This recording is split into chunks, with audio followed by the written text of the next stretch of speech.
Funding for Fair 2019 is brought to you by Friends, the Iowa Public Television Foundation. The Iowa Lottery. Since 1985, proceeds from the Iowa Lottery totaling more than $1.9 billion have helped make Iowa a better place to live, work, and raise a family. More information is available at ialottery.com. At EMC, we're committed to improving the communities we serve and the schools within them by donating our time, money, and resources, and by supporting the education of those pursuing a career in the insurance industry. Count on EMC.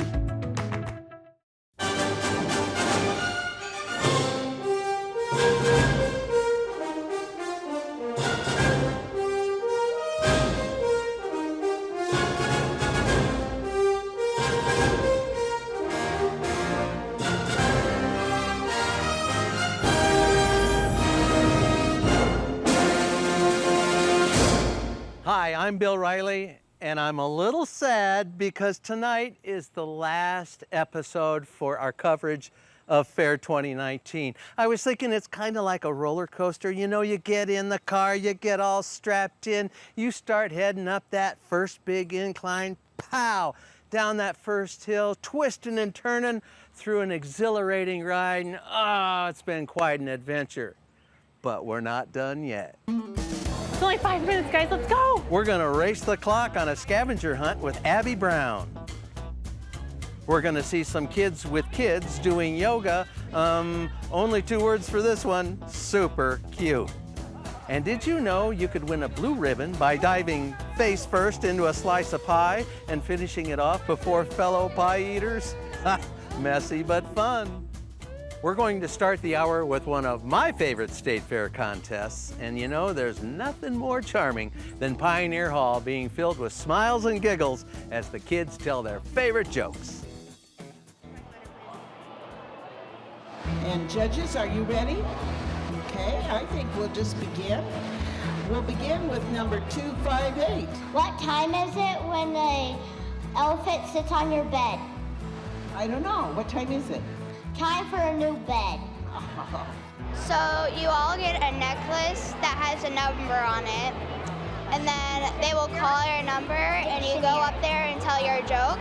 Most people clap, and then you'll go down there and go in the line, and then they'll just go on. What would happen if pigs could fly? I don't know. What would happen? The price of bacon would go up. Why are pirates such good singers? Because they can hit the high seas.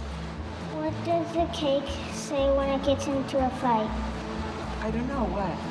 You want a piece of me?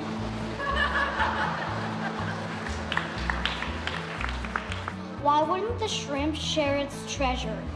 I don't know. Why wouldn't he? Because he was a little shellfish.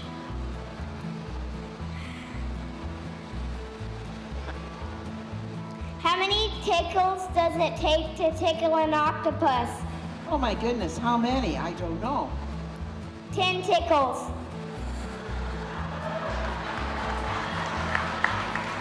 Why did the cookie go to the doctor? I don't know. Why? Because it was feeling very crummy. Yesterday I got fired from my job at the bank.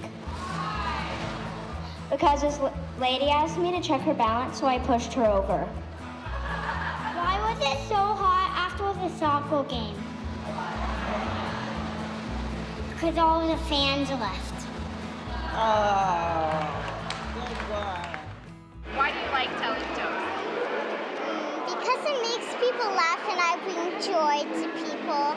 Because it's just a really cool way of expressing your feelings and making people happy. And I'm making a collection of ribbons. What does an old John Deere say when it wants to go to bed? I don't know. What does he say? Put, music said. What? Oh. If you're American in the bedroom, what are you in the bathroom? I don't know. What? European. So what's the secret to telling a good joke? Going on to Google, looking up funniest kids jokes in the world. Why didn't the skeleton cross the road? I don't know. Why didn't he? because he didn't have the guts to do it. Use lots of expression, do lots of good facial motions, and also speak very slowly and clearly. A man walked into a library, approached the librarian, and said, "I'll have a cheeseburger and some fries, please." The librarian looked very confused and said, "Sir, you know this is a library, right?" "Sorry, I'll have a cheeseburger and some fries, please."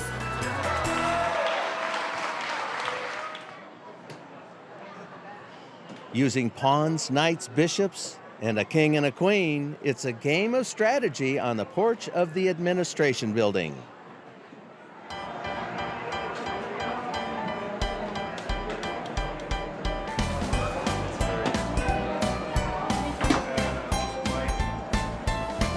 It always happened the only Wednesday of the state fair. There's only one Wednesday of the state fair. We have elementary, junior high, high school that will happen first, and then at 5 o'clock we start the all ages tournament. So kids can participate in it, but it's open to anybody. Adults mainly play in it, but there are some pretty good kids out there that do hold their own.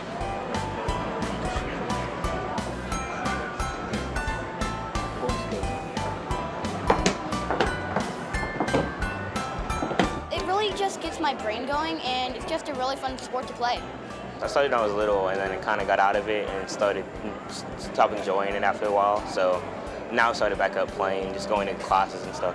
It's something that helps develop a lot of different parts of your brain, so it's definitely something the parents I talk to, they're very happy that their kid has chosen chess because critical thinking, pattern recognition, all these things that go into different academics and just in general, problem solving in life, taking your time to really try to assess things. All these skills combine into chess.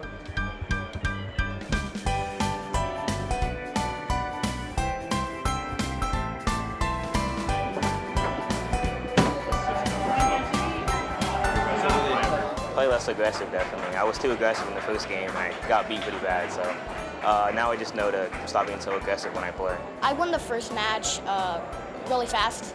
The second one, I lost, I'm pretty sure. Third one, I won. And then the last one, I stalemated, resulting in a score of 2.5. So I'm pretty happy about that score, considering that this is my first time playing in a tournament here.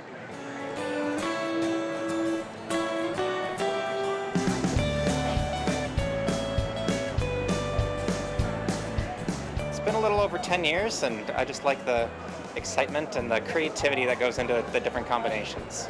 I've played it off and on for the past few decades. I enjoy it because it's a brilliant exercise for the mind, keeps you mentally acute, I hope. It's also something that sparks creativity in a different way. So everybody thinks of it as this analytical game, and it has that as well. But chess is something that you have to learn these fundamental rules, and then you have to learn when is it okay to break all these rules. And chess gives you those opportunities, every game to figure out how can I do that.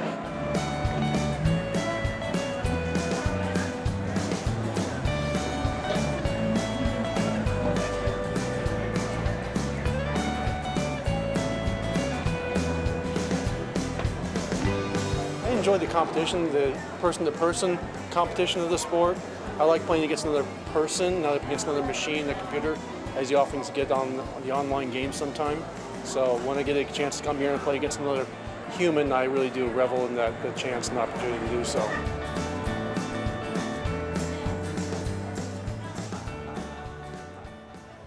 The pecking order, it's been decided. The chickens, they've been chosen. It's time to see how far they can fly.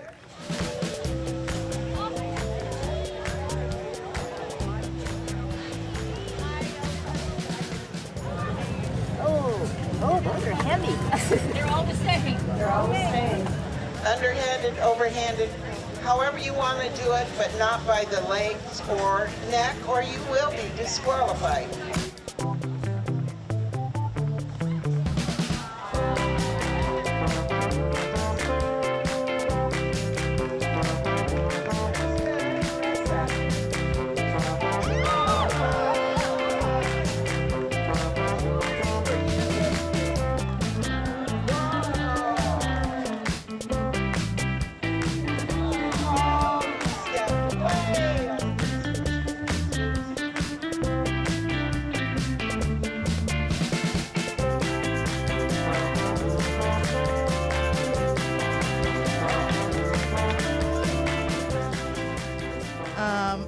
taken first 3 years, 5 years ago, 3 years ago, and luckily this year. Throw it like a discus. But my whole family's here, and we were hoping to get us all in place, but unfortunately it didn't happen. It's just so much fun. It doesn't cost anything. People are wonderful. You know, we Iowans, we like everybody, and we have fun, and the more fun you can have, you know, the greater it is. It's the best state fair of the world as far as I'm concerned. Good luck.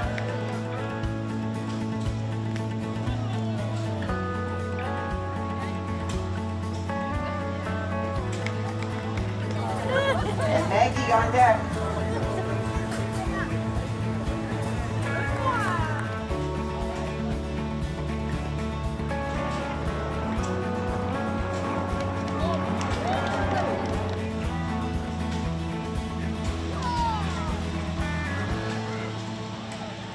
So I started throwing the rubber chicken. I was 17 because that's when you can start, and I've thrown every year since then.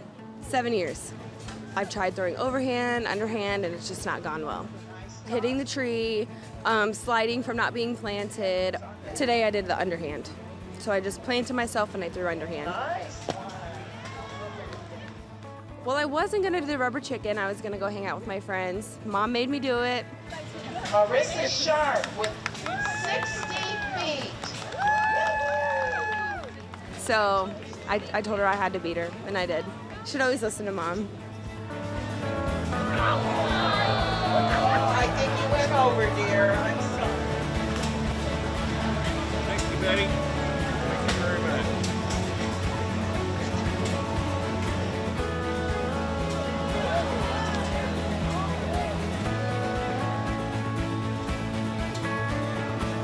Oh, nice toss.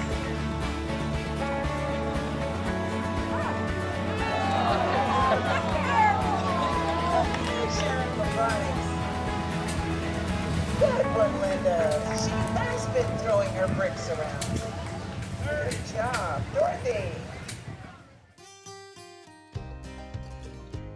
You know, the buildings on the fairgrounds have fascinating architecture and history, but let's get a bird's eye view of some of them.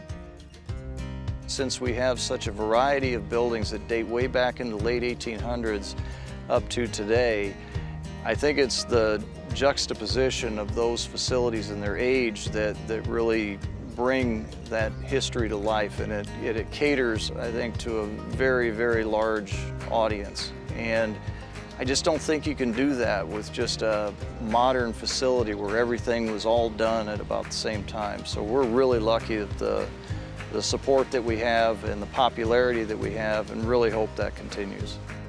What I've got out right now is really almost a little bit of a Bible for me, I guess. It's basically some of the old building plans. It serves as an excellent record in terms of keeping track of how these buildings used to function, what they used to look like, and potentially, as we work towards restoring them, it gives us a template to begin with. What I've opened this up to, the agriculture building. These documents get a little bit hard to read because this is the true definition of what blueprints really used to look like. And then, of course, the two entrances that face, northwest, those original domes, all of that being something that it kind of exudes a welcoming, sort of almost stately expression. What I've opened up to here is the livestock pavilion, livestock judging pavilion. It operates again, much like some of our other buildings, much like they did when they were built. This one here again dates back to the early 1900s. So Pioneer Hall, located up the hill. It was one of our older buildings. It was originally constructed right around 1886. It used to function as a dormitory for the employees.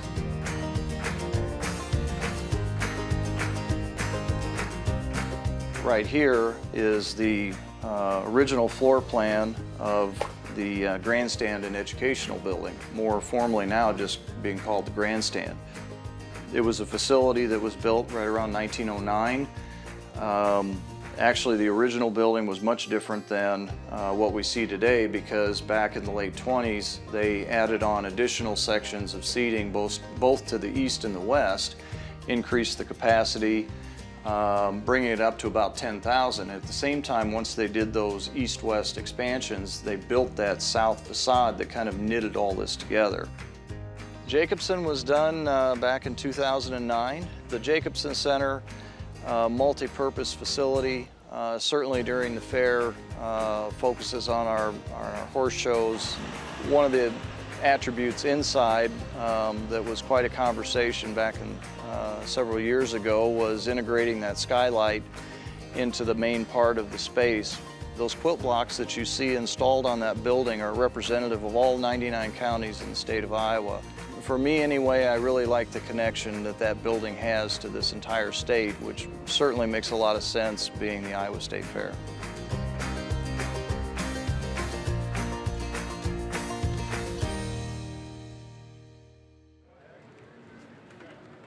Do you think you know the fairgrounds well enough to find items on a scavenger hunt? Ha ha, maybe Abby Brown does. Today we are having the IPRA Scavenger Hunt. We have approximately 40 questions on our sheet that people either have to bring an item back or answer a question or go see something and write down the answer. And it's a timed event. It's very competitive. So why do you do a scavenger hunt at the Iowa State Fair? Over here? Well, we've been coming to the fair and camping for years, since I was a baby, I believe. And so we try to find a new thing every year. And about 5 years ago, we found the scavenger hunt, and we're a little competitive. So we thought, hey, this looks like a whole lot of fun, and it is. Can I get signed up? You bet. All right. Hi, I'm Abby Brown. I'm somewhat of a scavenger hunt novice, but I have wisdom, strength, and knowledge in the future 5th grade class to help me today. And I think we have a decent chance. You guys ready for this? Yeah. How many gondolas are on the grand wheel? Should we go? Let's go count. Is that over there? Or is that over there? It's back over there. The grand one is over there? Yeah. Should we go count them? Yeah. Okay, let's go. Yeah. Okay, let's go. Ready? This way. Come on. 24. Oh, good luck, you guys. We have 10 done already. How many do you guys have? Nice. How many flags are on the Toontown Theater? 1, 2, 3, 4, 5, 6. Yeah, 6. Okay. Let's keep going. 45 minutes left, guys. Let's go. What is the license plate number on the Hy-Vee Kids Fit truck? Jack, you're right. They're numbered. Do you know how many gondolas there are total? Taylor Weiss. Go look over there and try to find the number 2 pencil shoes. I'll go this way. The fence on the floor of the Jacobson building. Those are the fences? 12? Okay, got it. Now what the sides are. Anybody know where the Iowa sportsmen are? No. There's you and I. No, we just want a dry one to get going. Where's the quilts? Where's the tattoos? Where's the tattoos? We need a dry one for the scavenger hunt. There you go. Thank you. Is that over here? It's over there. Let's go look. Room B, downstairs. Let's go. What is it? Joan Otterman. It's only 5 minutes, guys. Let's go.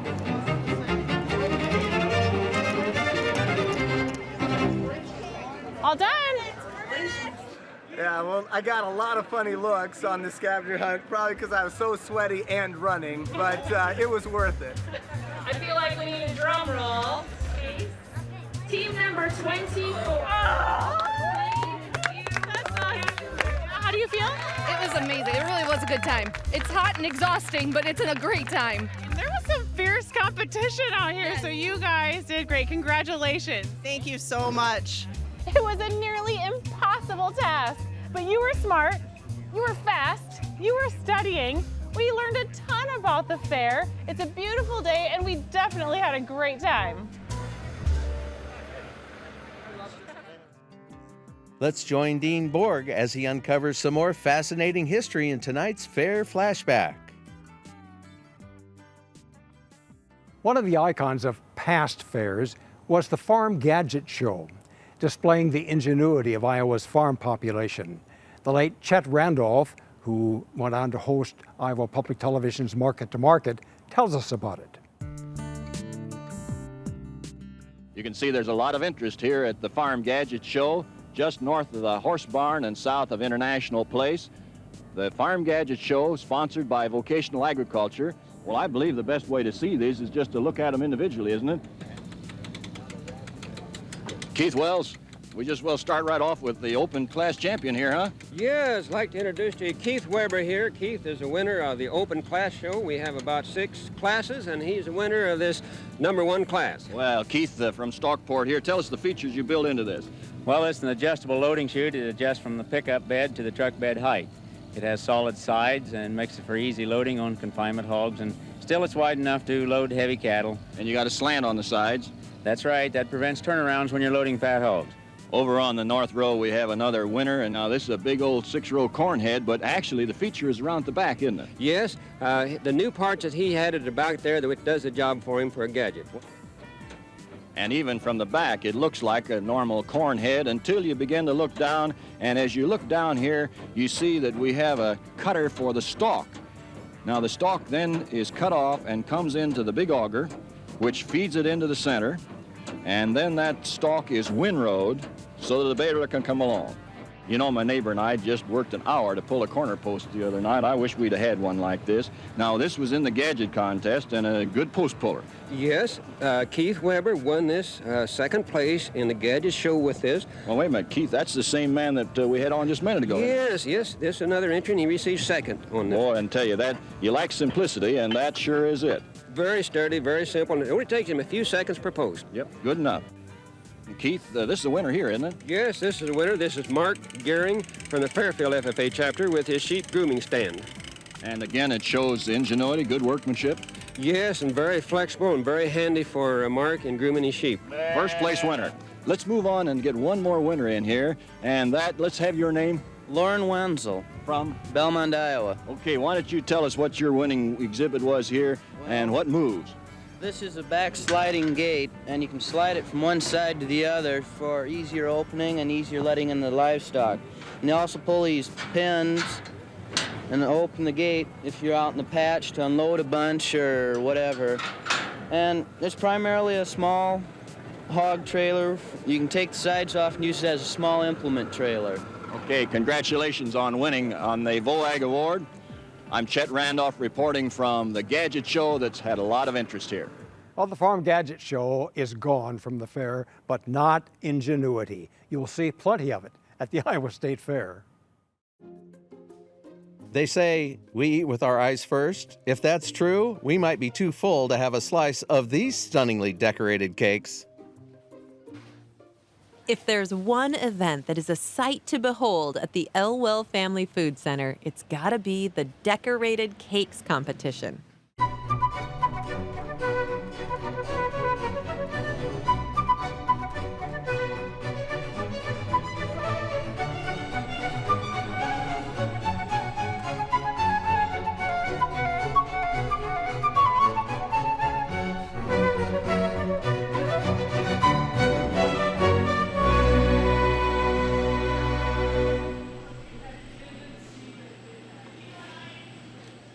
Dozens of cakes were submitted this year as contestants broke out the fondant, whipped up the frosting, and laid out their decorations.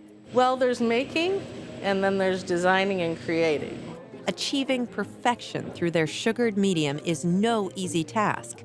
Confectionated art that looks this good takes hours of patience and dedication.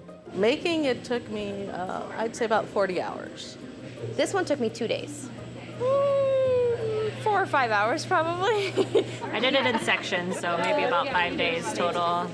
2 days. Maybe a day or 2. And there's some work that has taken hours and hours and hours and hours of time. Some competitors traveled from as far away as Dubuque and Davenport. Just stuck it in the back of my car, and hopefully it made it here, and yeah. But sometimes the most stressful part of the journey is that last 15 feet to the judging table. Would be best if you carried it. Oh, yes. We like you to carry it. That's understandable. Yes. You have an investment. Yes. 30 minutes before the entries are judged, the food center is buzzing with activity. Decorators finish last-minute cleanups, ensuring every flower, ribbon, and sprinkle is in just the right place. That is really cool, Ashley. Thank you. Right at 11 o'clock, all activity ceases. All except for the judges, who have the unenviable task of choosing the best of the best. So I'm looking for creativity, like a really interesting design, flawless execution. Everything needs to be very neat, smooth. Yeah, and just a really overall showstopper type of cake. Yes, there are prizes on the line. Yes, that ribbon does mean something. But for a number of these decorators, the competition is a learning experience as well. It's kind of just my funnest thing to do. I just like cake decorating with my mom, and it's kind of like a hobby for me, and I just find it really exciting. These bakers are artists. Substitute a piping bag for a paintbrush, a cake for a blank canvas, and after hours in the kitchen perfecting their craft, they form their ideas, their dreams, their inspirations into art that is almost too good to eat. Hey, I'd like to take a moment to thank all of the Iowa Public Television technicians and staff who aren't out here at the fairgrounds. They're back at the station working very hard to assemble these shows and get them out to you. We all know our viewers look to us to continue this Fair Highlights show tradition, and we definitely are here for you. Now, coming up in the second half of our show, we'll experience the excitement and emotion of the 4-H and FFA Sale of Champions. We'll get a taste of the sweet spirit of competition at the pie eating contest. And we'll meet an Elvis impersonator. So stick with us. We'll be right back after a short break, right here on Iowa Public Television.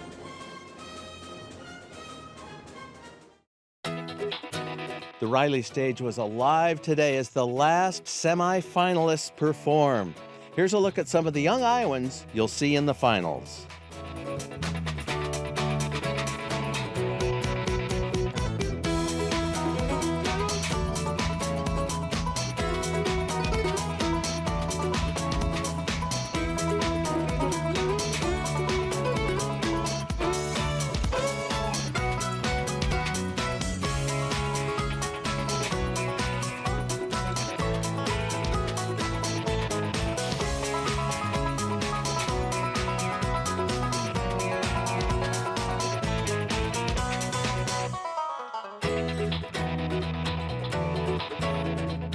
Remember to tune into the championships right here on Iowa Public Television tomorrow night at 8 p.m. Man, am I looking forward to it. Hey, nice to have you back with us. We're going to launch into our last half hour of coverage by getting a little messy.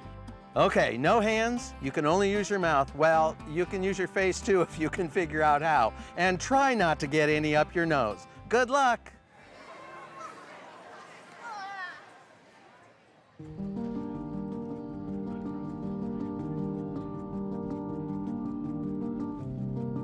We've got some delicious chocolate cream pie ready for our Iowa Parks and Recreation pie eating contest here at the Iowa State Fair on day number 8.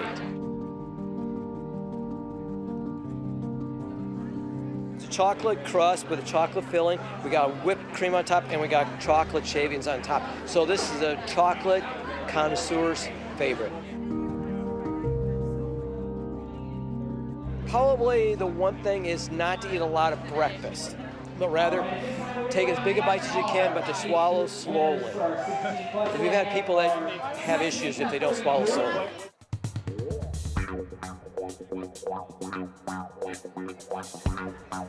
On your mark, get set, eat!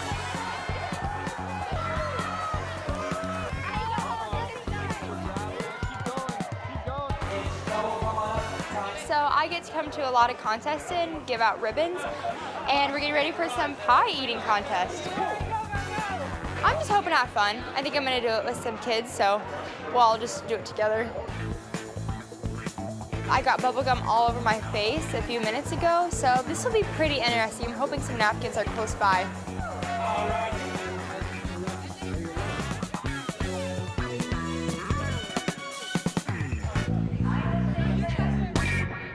For us, people have been waiting since like 9 o'clock this morning to get in here because we're doing by age groups from 0 all the way to infinity.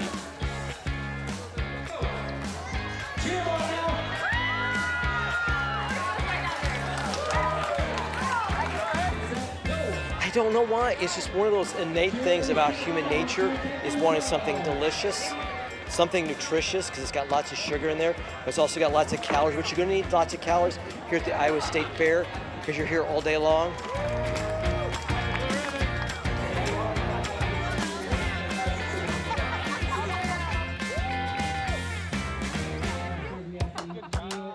Because I think it's fun. Makes me feel like a kid again. Well, you gotta open your mouth and just suck it in. It's like a vacuum. I don't know. If I win, I win. If I don't, I don't. Not required.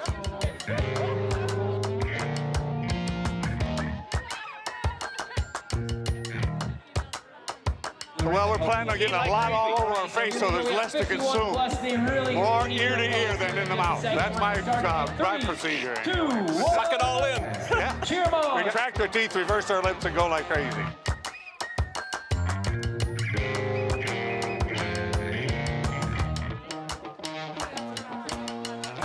I had one guy talk to me a little bit earlier, and he's been doing this for almost 35 years. The pie eating contest, he's been coming back every single year to do this event. And he loves it because he has got a beard, and so when he gets done, he's got family photos from every single year of the pie in his beard. So I think it's just a family fun day because we'll have all different ages here, and let's have a blast.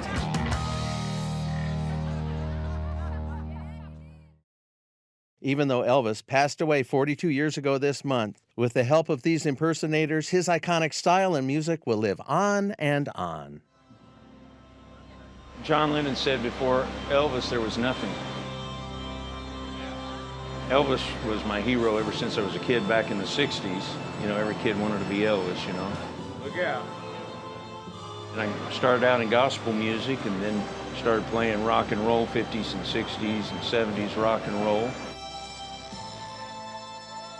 Love singing Elvis music, so I said, hey, let's just go for it. Let's do the whole routine, so here we go.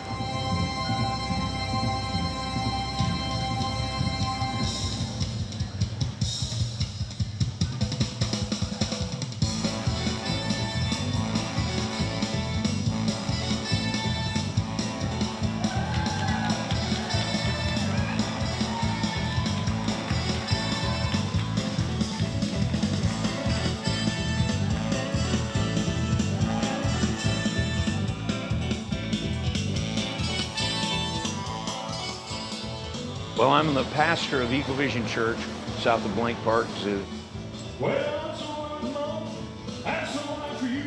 They hear, well, pastor's doing Elvis, you gotta be kidding me, you know?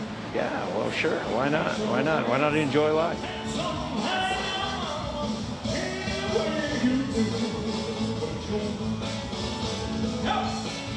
Elvis is the #1 sales artist of all time. Elvis sold over 1 billion albums.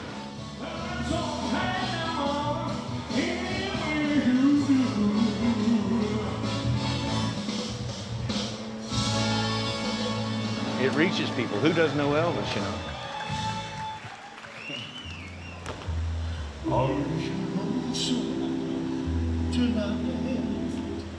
Do you miss me tonight? Do you gaze at your door? One thing that Elvis did with his music, he brought a lot of people a lot of joy. He also had a lot of good gospel music, spiritual music, along with his rock and roll. In fact, Elvis only got 2 Grammy Awards, and those weren't for rock and roll music. Those were for gospel albums. Well, welcome to the King Incognito show, and so you may notice that Elvis has grown a beard as time went by. Somebody clap your hands. Give me a little rhythm. I might get going here. My wife wanted me to keep the beard. So I'm sitting there thinking about, well, what if Elvis really would have lived? You know, all the conspiracy theories. I'm just a hunk of funny love. Maybe he would have grown a beard, you know, to kind of hide who he was, you know. That's the reason why our show's called The King Incognito. Treat me like a fool. Treat me cool. One of the first contests Elvis ever sang publicly in was the fair. You know, you think about America, and Elvis is in that picture. You know, big. He's got a big part of that picture of the 20th century. And you know, that's what a real legend is. Timeless.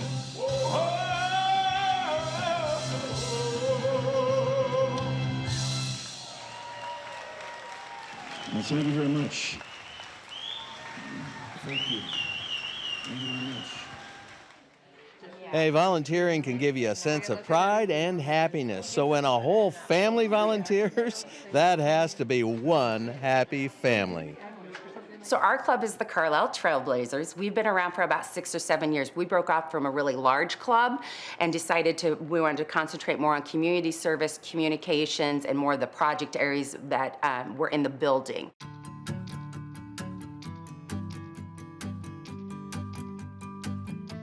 I think a lot of people believe that you have to show livestock to be in 4-H. And the thing is, with 4-H, there's so many other project areas and so many great life skills that you can do. And actually, over half of the kids that are in 4-H in Iowa do not live on a farm, and they do not show livestock. There's a whole nother branch of stuff that the kids can do. Okay, so we are gonna go over the great taster rules. So does anyone wanna help read them? I like 4-H because it gives me the outlet to express my independence and improve my leadership and communication skills while also learning lifelong skills and making lifelong memories. So the broccoli part will be for like the flour, so that'll be the main part. And then the rest of it, you can make the flour however you want. And I'm a healthy living ambassador for the 2018 to 2019 year. And I'm also on state council for the 2019 to 2020 year.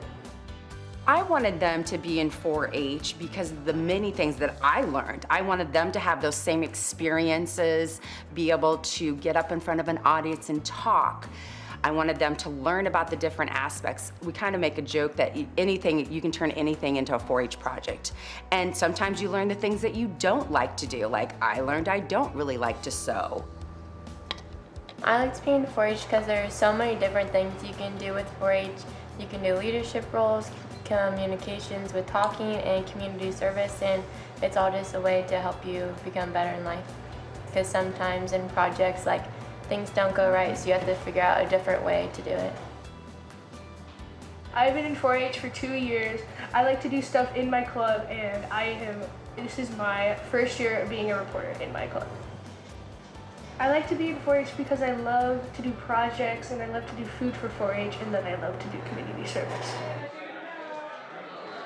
That's one of the main things my club does do, besides the kids all do their own projects and everything, to do at least 6 to 8 community service things. It teaches kids compassion. It teaches them empathy for other people. You know, not everybody's in a situation that those kids are and have the benefits of growing up in Carlisle.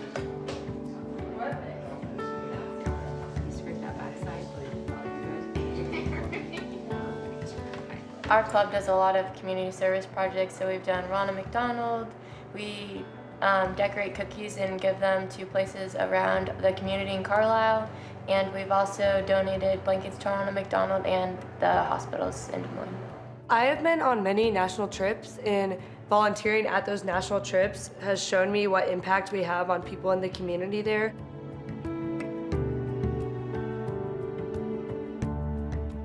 Community service is just something that really will benefit kids in life and teaches them many other skills along the way as well. They have to learn to work together as a team. They have to set goals. They have to figure out their budget. You know, what is the community service going to cost? They've already raised money to pay for those things, but they got to map those things out.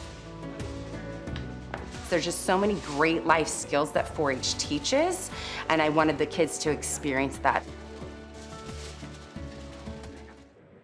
Goats can be so cute and quite funny, so can children. So when they come together for some yoga, it's gotta be fun.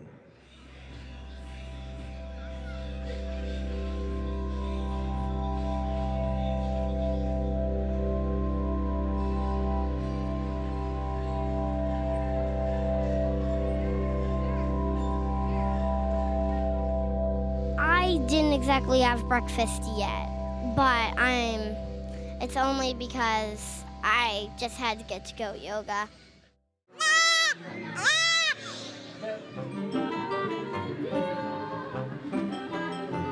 That's why you were born. Today we are doing goat yoga. So goat yoga is yoga with goats. I'm guessing. I've never done it before, but I've always wanted to. They crawl on you. They're so tiny. I'm guessing, well, probably maybe goats walking around while you do yoga, or you do yoga and then after you get to pet a goat. All right, so we're gonna make a big circle. Can we make a big circle up here? Goat yoga is regular yoga, but we just have little baby goats running all over the place. This kids yoga in itself is just a whole different beast because their attention span is very short. So goat yoga was even more, it's probably harder for me than anyone else just to keep them engaged and moving the entire time. All right, now you're gonna go to crescent lunge. You're gonna take one step back with right foot. There you go, crescent lunge. Good job, guys. The goats are all the babies that have been born in the Animal Learning Center. So some of them are a day old, max of like 3 or 4 days old. So yoga is when you stretch, like there's different poses, like a tree pose, and yeah. I can't balance. Goat yoga is just a little bit more lighthearted, whereas regular yoga, it's more intense. You're sweating, you're focusing on things, where this, you're there to have a good time. And goats, because who doesn't love goats? Push up, and we're gonna shake our leg in the air. Can you shake your leg in the air? Can you close your eyes? Everybody close your eyes. Oh, we got some good skiers in the back. Do you want to hold it though? Okay. Reverse warrior, reach that hand up towards the sun. All right, so now I want you to sit down, crisscross applesauce. I'm most excited for seeing the goats. Goat yoga at the fair is a completely different beast. It's laid back. I explained it to the adult yoga as you just can't care. It's just like willy-nilly, kind of carefree, and you just let go. Nice job. All right, we're gonna put our feet together. There isn't anything better that you can do at the fair besides goat yoga, I don't think.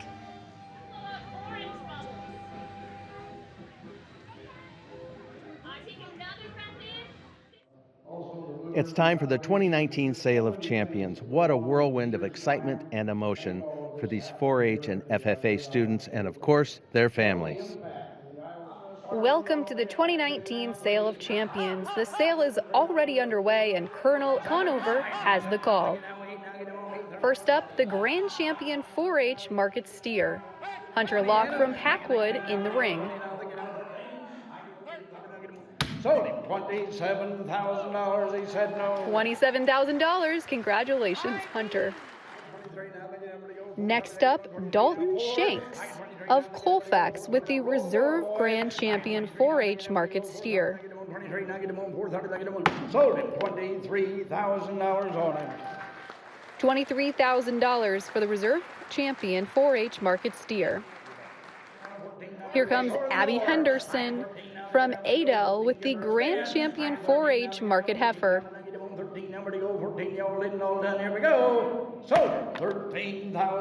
$13,000 for Abby. Abby is followed by Ryland Shawla from Riverside with his Reserve Grand Champion 4-H Market Heifer. Let's see what happens. $39,500. $39,500, a new record. Now it's time for Sage Vogel from Lyon County with the Grand Champion 4-H Market Hog. $16,250. Congratulations, Sage. Here is Bella Opheim of Humboldt with her Reserve Grand Champion 4-H Market Hog.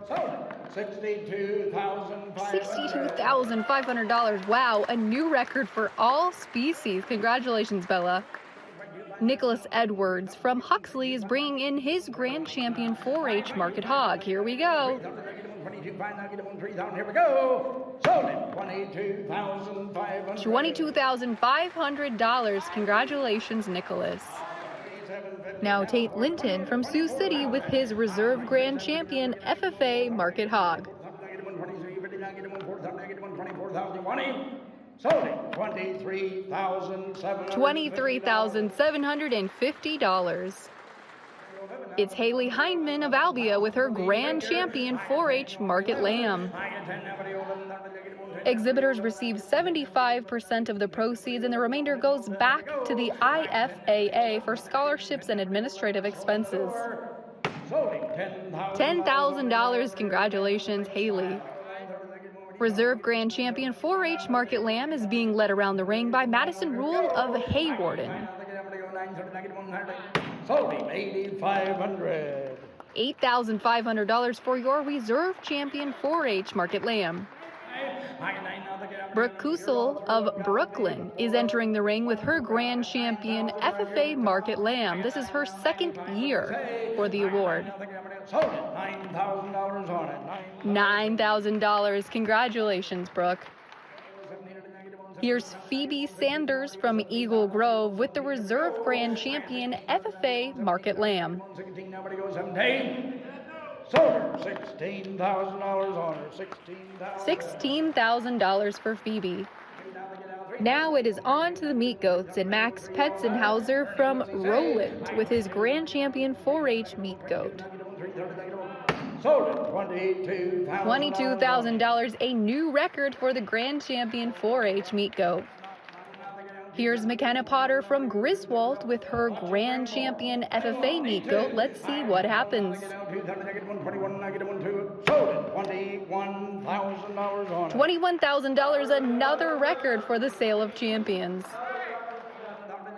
Now on to broilers. This is Briley Scheckinger from Harlan with her Grand Champion 4-H Market broilers.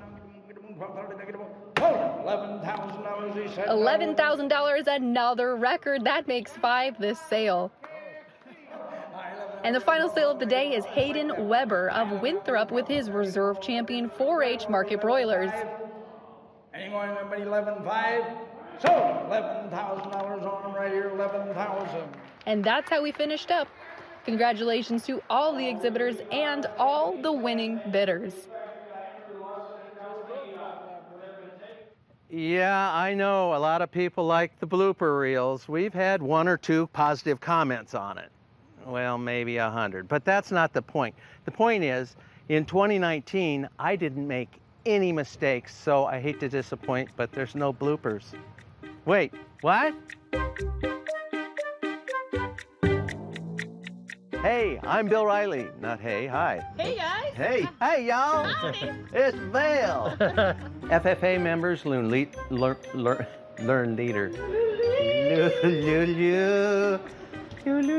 Dan Wardell will be talking Dan Wardell.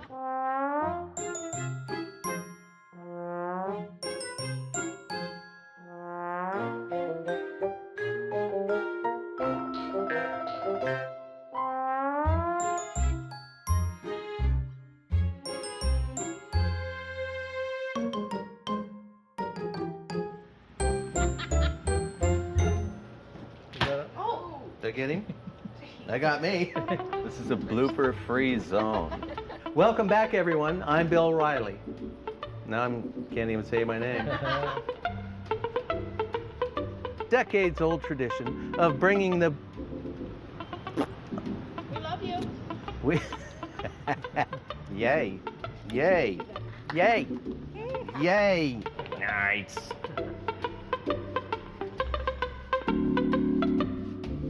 3, 2, 1. We're celebrating our great Iowa State. Achihuahua. 3, 2, 1. We're celebrating the great Iowa State Fair. I hope you can join us. Done! I got it! Well, we've hit the finish line on 2019 Fair Highlights. It's been an amazing year. Now remember, you can check out our broadcast schedule to see when we will be repeating these programs, allowing you to relive all of that State Fair magic. Our fair content is always available online at iptv.org anytime. However you enjoyed the fair this year, we're so happy you took us along on your journey. I'm Bill Riley. For everyone here at Iowa Public Television, we hope you had fun at the fair.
Funding for Fair 2019 is brought to you by Friends, the Iowa Public Television Foundation, the Iowa Lottery, generating proceeds for important Iowa causes since 1985.